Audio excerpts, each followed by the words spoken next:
Hello there, ladies and gents up there in the YouTube ether sphere. I wanted to shoot a very short video here. Now, I just wanted to let you guys first know that I don't write a script, or I think about what I may want to mention, but I don't write a script. And you can see one of the chemtrailers right out there. I'm out here enjoying a nice early afternoon here. It's noon on August 14th, and more clouds without any rain in this new desert region of America called Iowa. Okay, and more clouds without rain. These are all artificial clouds. Okay, and it's not just about solar radiation management. Now, I have other video that I shot earlier this year that I have in my archives that I haven't released out onto my channel. One thing I monitor is the radiation levels in my state, and I have a radiation detector. It's an older one. It's the one at the one, but it'll register stuff that's really harmful to you that's in the environment, the gamma and all that. And earlier in March, I believe it was in March, we had a rainstorm, and we were reading rads between 200 and 300. Called the police and reported to police. Came in, verified. I have it all on video. We were getting rads here between 150 and 2 by the time he showed up during this rainstorm. Okay, and then that was passed on to our county emergency management service, and they also confirmed the readings and that they know that radiation is in our environment at those levels. Okay, so I've been mulling around releasing this to the public, all right, because I don't want to put you in so much fear, because I'm not a fear monger, okay? So I don't want to put this all out there, but, you know, about taking sides about what's going on up there in your atmosphere, okay? From what I understand, what's up there is plutonium MOX fuel, and they spray these chemtrails. It's not just for solar radiation management, folks. It's because we have all that plutonium up there. Our atmosphere is supercharged, and they don't want that plutonium to fall in detectable levels, okay? And what they do is they spray that stuff up there, and the aluminum and the barium, and it acts like a magnet. And these protons, electrons, these charged particles up there are attracted to that, just like they're attracted to the solar radiation of the sun, okay? Just like you always see them gathered around the sun. And they're also spraying stuff up there to block what is up there galactically. They're serving a multi-purpose here, okay? They are trying to use it as radiation management that's in the atmosphere. Okay, after Fukushima in 9/11, that's when these chemtrails started really ramping up, these cloudy days with no rain, and then all of a sudden it torrentially rains somewhere in our nation, okay? I don't have very much time on what's left of my memory here, so let's see, I'm already 3.5 minutes. I want to give you an example of what they do, and I'm going to try to make this very simple for you. Here's my little babies. Got her sitting in her chair. Now, imagine, okay, see that? Imagine this in your atmosphere. Imagine all the radiation up there in your atmosphere, okay? And it just floats around, and it keeps it up there aloft, okay? And when they're ready with their technology, okay, and they have two streams, a stream that goes to the south of America and a stream that goes up north, okay? And they got a low pressure system off the west coast that streams all this radiation, and they put it where they want to go. They spray out there on the west coast, they spray all the way across the United States, and all this stuff that's in the other atmosphere. When they're ready, they just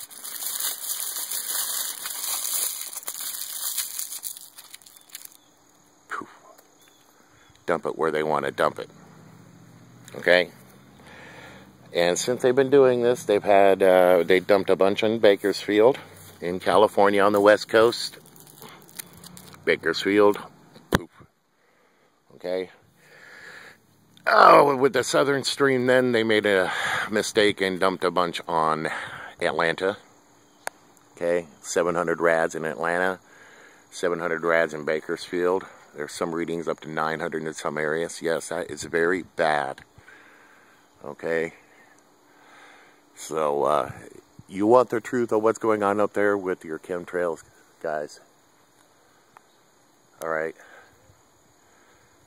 This is something that they're even doing to themselves, okay, to their own environment, and they must find it necessary.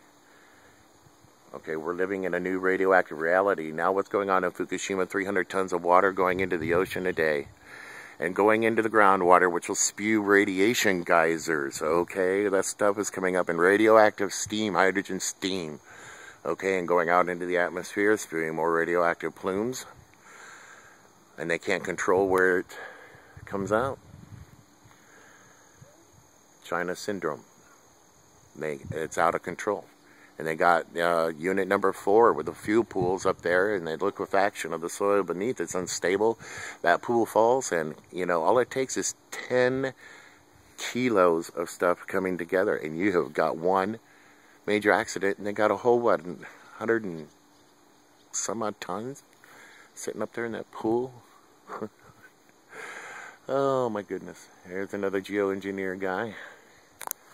Let's zoom in. Now, I call it geoengineering because that's what they're doing, folks, is trying to control the environment. Alright? Good, bad, and the ugly, folks. This is just reality. I don't know how to put it any other way. You want the truth of what's really going on there, the science of what's going on up there? You know, those guys that are flying up there are flying in radiation. They have specially controlled environmental compartments in those planes that keep them free of radiation. Alright, thanks to Raytheon and other companies that design cockpits for planes.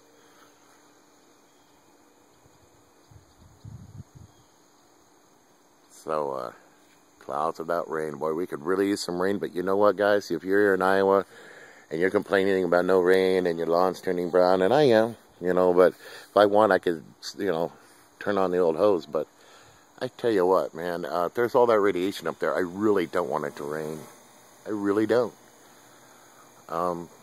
You can stay up there. You know, let my lawn go dry, and I'll drink bottled water. I don't know. This is something that I've been mulling around since this late winter and early spring, as the weather was very unusual then. Warm, cold, warm, cold, warm, cold.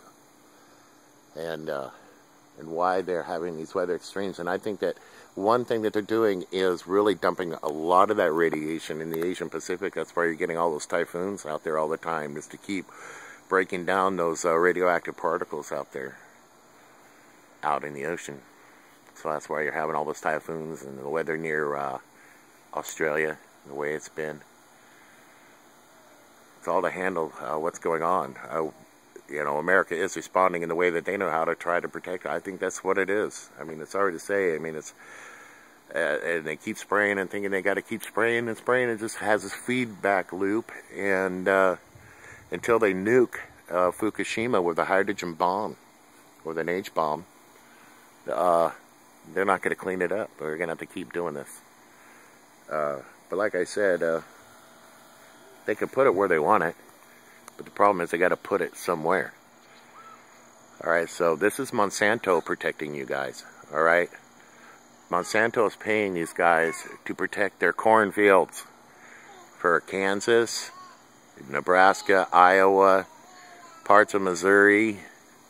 Okay, we grow a lot of their GMO corn. All those farmers are dependent on their seeds, and they grow their crops, and that's how Monsanto makes a lot of money, and they're tied to China.